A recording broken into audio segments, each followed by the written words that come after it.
Ada tahun tengah subuh muridin melajah daring. Sing je murid ajak reramane dogen pengeng, belasan guru-guru di Denpasar masih nganti depresi. Spesialis kedokteran jiwa lan psikiater di Rumah Sakit Umum Daerah Wengaya, Dr. Igusti Rai Putra Wiguna nyelasang, ada 18 guru ane dari pasien Poliklinik Kesehatan Jiwa RSUD Wengaya ulian stres. Guru ni stres ulian sistem belajar mengajar ngangsan matang.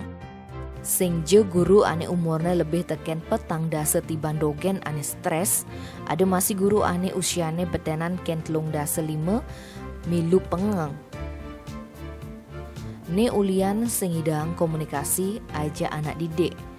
Ane stres ento rata-rata guru di SD aja SMP. Yan guru ning ngajain di SMA konen ada nganti stres. Sing je depresi ngajain dogen. Dokter Rai ngaku ada masih guru ane stres, ulian mepotong penghasilannya, ulian pandemi COVID-19.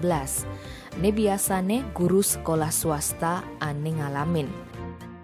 Tim Bali Express ngelaporang.